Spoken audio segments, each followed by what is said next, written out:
Did you guys see the Reddit AMA from the lady who was in the plane crash in Toronto? And follow-up question, did you see all the Redditors that were telling her to play Tetris? Chib and Apollo were not joking, man. They had it 100% right. Redditors are like, they're the Brady game strategy guide to life.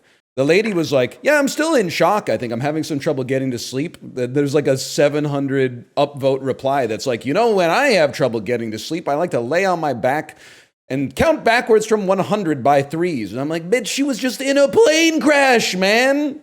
You get her some fucking sedatives or something? Does she have is there a pharmacist at the airport that could give her a Xanax or something? Her plane flipped over, exploded, and the wings came off. You're like, I like to try to make up a story in my head. I find it really distracts me on nights where I can't fall asleep. Her plane exploded, man. I don't think it's the same as like remembering the time you said you too to the ticket ripper who said enjoy your movie. Like this is it's a different kind of class of criminal here. It didn't explode. Okay, there was a lot of fire. I don't know the endothermic versus exothermic kind of taxonomy of like an explosion versus just ambient flames, but there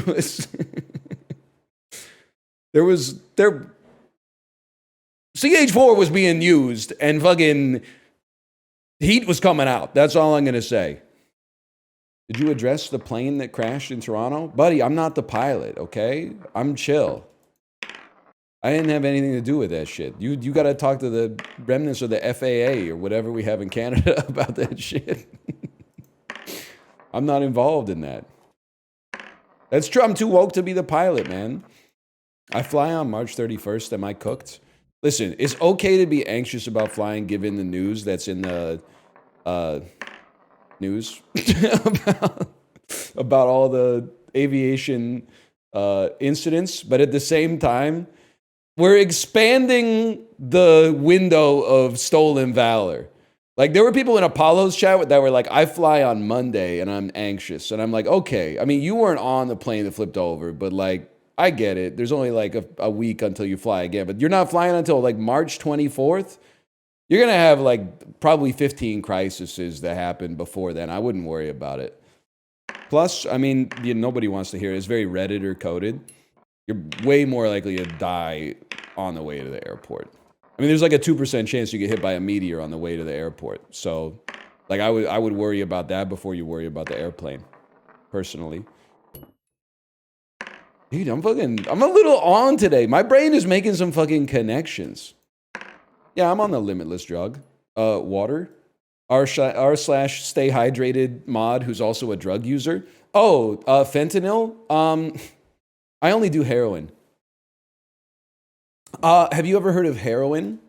You could imagine, this is not a real person, but you could imagine that that they exist, right? Expecting my first kid in September. Any tips? You know what I was saying? Kate's not in the chat right now. I can hear her doing important stuff upstairs. This is not really answering your question. I apologize. But I was thinking, like, you know, if I had been in the plane that flipped over in Toronto, being a parent is like crazy. And real dads will know what this is like. If I was like childless and I was in a plane crash, that would suck. But I think at least I could like come to terms with my own demise. Like I would have like 2 minutes where I could be like, this is it, make my peace, etc., etc. But you know, if my toddler's next to me on the airplane, the last like 5 minutes of my life is going to be playing the Bluey app on the fucking iPad and then trying to get to the airplane bathroom while the fucking Boeing 737 is pulling 9 Gs because she said she didn't have to go potty before we got on the airplane. And now all of a sudden, the plane's crashing and she's like, I really gotta go. And so I'm like, the flight attendants are in the jump seat. I'm like, sorry, I know the seatbelt sign's like illuminated, but she's really gotta go. Like I wouldn't be able to even be at peace, man, in like my final moments or whatever. You got a bigger responsibility. Maybe it would be good. Maybe it would be like distracting, I guess. You wouldn't tell her to just hold it? Bro, she doesn't listen to me. She's marching to the beat of her own drum. I think like dying in a plane crash, don't get me wrong, it would suck. But if it like, if you were just like watching the movie and the plane crashed, that's tragic. But at least it's fast, right? And you're like not aware of what's happening. The really harrowing thing is when you read about the planes that were crashing for like 20 minutes. Like the one, I guess I shouldn't say it pisses me off, but the one that like it pulls at your fucking psyche is that Air France one that was flying back to Paris from Brazil, and like the tubes got iced over, so they weren't able to rely on their instruments to know their altitude. So like the airplane was going like low altitude, and the pilot was like, well, I gotta pull up then. And then the other pilots woke up and were like, what the hell are you doing? We're in a stall. So they like, the plane for like half an hour was just doing this. And then, even then, like it was still going like low altitude, pull up. And they were like, why won't the plane like fly right? And it's because the co-pilot was still trying to pull it up, man. They were like, we can't get it out of the stall. It's because you got there was, okay, I don't want to be glib, but there was an imposter in the cockpit, man. Like, the two of the dudes were, like, fixing the fucking problem, but then the last dude was like, the alarm says pull up, so I'm going to pull up. That's the shit where, like, sorry, you're getting haunted, like, forever. Forever. You fucked us, buddy. Anyway, he was probably doing his best, but... It's weird. I hope this doesn't become ironic at some point. It's like there's times where like I'm on an airplane and there's turbulence, and I'm like, I would rather the plane just disintegrated and I died, almost more than like think I'm gonna crash for like half an hour and land safely, which is not rational. That's sometimes how it feels though. You're like, I would rather just be dead than like believe I'm going to die and then live. Like to suffer and then like have to go eat at the fucking airport sushi restaurant while you're in shock or something like that. I would rather that the whole flight is just smooth and we land and everyone's happy. Don't get me wrong. I'm just saying. I don't want to feel the dread. That's true. You do probably get like a buff afterwards. Like people were saying, oh, I bet the people on that plane yesterday that flipped over, they're like going to be so insufferable about that for the rest of their lives. I'm like, yeah, buddy, I would be. It mogs almost any other story that you've ever, like, that you could tell. Of course I would be telling that story every day. You earned it. Your plane flipped upside down and the wings fell off. And you fucking made it to the airport, man. I'd be telling the story 18 times a day to the same people who have already heard it.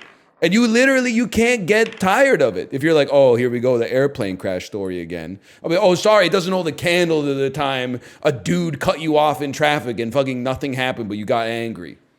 Your plane crash is not your personality. Damn, like, no, we get it. Like, no, it must have been, like, pretty crazy, but, like, I'm just sort of, like, sick of hearing about it. Like, I'm talking about my day, and then he comes in like, oh, yeah, that reminds me of the time my plane fucking flipped over, the wings came off, and the whole bitch was on fire. I survived the plane crash like 20 years ago. It's all I talk about. I 100% I would be in the exact same boat, man. I had someone that lived on my dorm in university was... I think it was another Air France flight in Toronto that like, it was very big news in Canada, maybe like 04 or 05. It landed, but wasn't able to stop before the end of the runway. So it skidded off the runway and they had to do like an emergency evac or whatever. And this was like not a particularly insane, like it's a crash, don't get me wrong. It's not a particularly insane plane crash. But hearing him tell the story, I was like, damn, like you'd carry that with you for the rest of your life. There you go. See? Yada, yada, yada. It overran the runway, crashed into Etobicoke Creek. All passengers survived, but 12 people sustained serious injuries. And that's like, I mean, it's as good as it gets, but... Oh, he was great at telling the story, too. You're absolutely right. Like he had obviously, this was like probably the 500th time he's told the story. Turbulence does piss me off though. Like literally just go around, bro. Any pilots in here? I don't get it, man. Don't you they have like radar up in the front that's like it's gonna be bumpy? I think and maybe I don't blame the pilots, but I bet that there's times where they're like, shit's gonna be fucking bumpy today. We could go around, but that'll mean we use like 15% more jet fuel, which will make this flight unprofitable. So we're just gonna fucking send it. As long as it's safe. If it's safe but uncomfortable, I'm sure they just send it. Wrong? Okay, well fucking, what airline do you fly for? Show me. Yeah, I think they're showing off, man. This shit also pisses me off, because like, I get it, you're in fucking seat A, row 0. So you don't even fucking feel that shit. I'm in 34, man.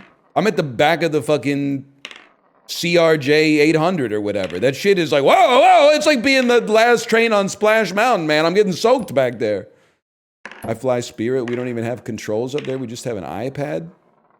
That's fucking sick, man. That is cool. I do love when I'm at the airport and you walk by like the Spirit or the Allegiant gates and they're like, if you didn't check in online, it's a $50 fee to check in at the airport. I'm like, damn, dude, that's fucking, that's ballsy.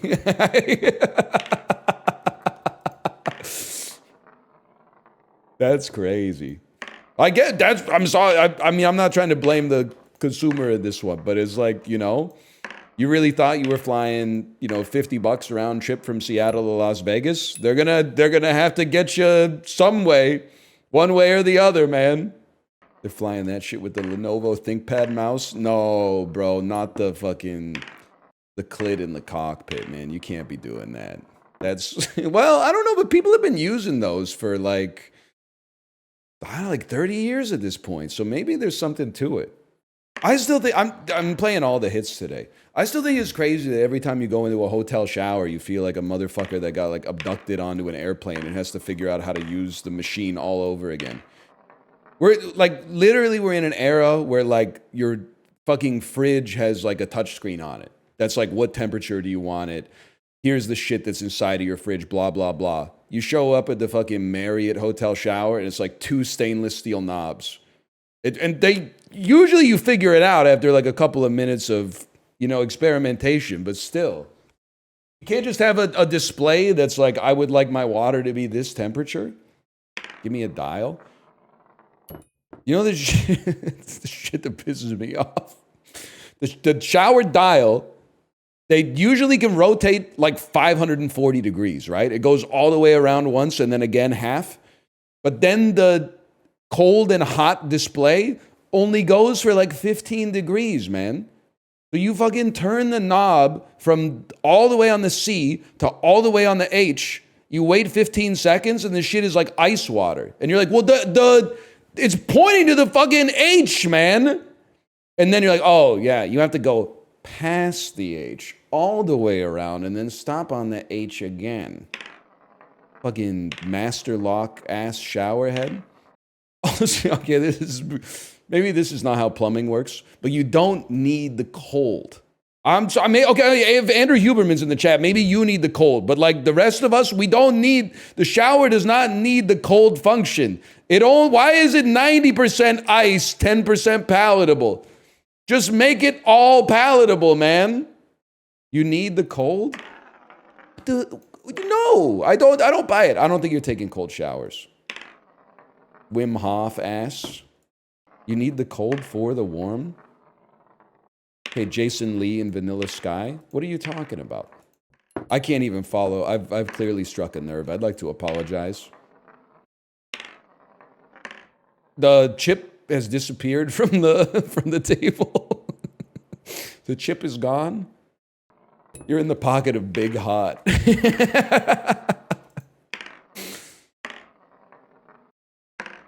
I don't know, man. I'm stunned. It's a live. Well, I need like a catchphrase or something. I'm really working on my Jerry Seinfeld type comedy today. You think it's a good thing that every fast food restaurant now has a sign that says we will not tolerate verbal abuse of our employees? Have I done this one before? I'm still trying to refine it. No, I'm not going to method act to become Jerry Seinfeld. It's so insane that this is work. You ever read David Graeber? Yeah, have you? Well, I've listened to the audiobook. Have you really? Yeah, I listen to Bullshit Jobs, and then I listen to whatever the one is where he talks about like the social history of money. Finished the whole book, and I was like, damn. He didn't give me like a single tip on how to get rich. What the fuck am I wasting my time for? Yeah, he was telling me it was like debt, 9,000 years of history. I was like, damn, dude, just tell me what stocks to buy. Fuck. So true. It was only 5,000 years. I bought the DLC. About the same as most jobs. No disrespect to the people watching. Yes, if you were just talking about the jobs of the people in this chat hold. Because, like, there are probably, like, surgeons watching this, but hopefully not while they're operating or whatever. I would, you know, I've always wanted, like an axiom or a rule or something like that. It could be like, you know, what's the business one that's like, as soon as something starts being measured, it ceases to be a good measure? I think about that all the time. Whenever you're on the Disney cruise and the servers say, hey, just so you know, if you don't give us 5 stars, they hit us with reeds in the back once you guys get off the ship. So that every time I get off the ship, no matter how fucked up the service was, I'm like, it's the best service I've ever had in my life. Please don't hit the staff. Goodhart's Law. Yeah, I want a law, man. The law, my law is if you can watch me work while you're working, our jobs are at the same level of legitimacy. If you can watch a Twitch streamer while you're working, your job is as useful to society as Twitch streaming.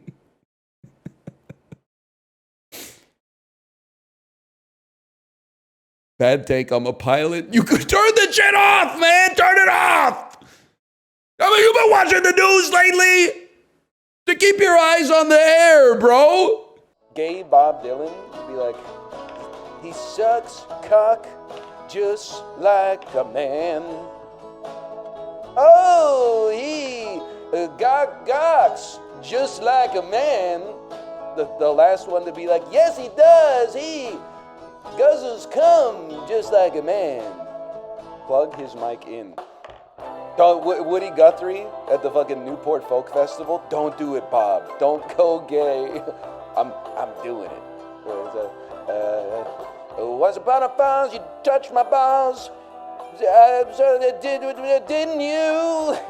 Dicking you? Boo! Boo! Bob Dylan went gay!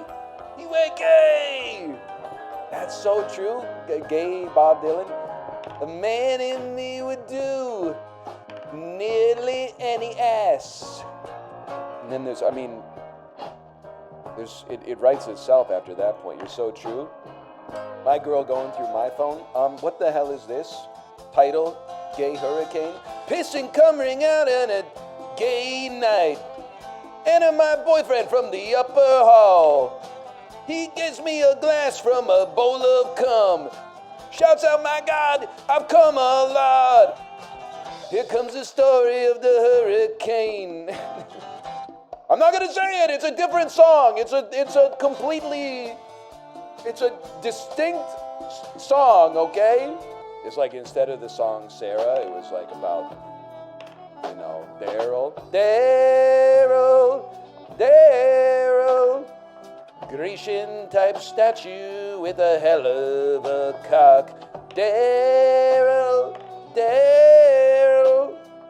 Now that you got me, you don't need a sock. Something like that.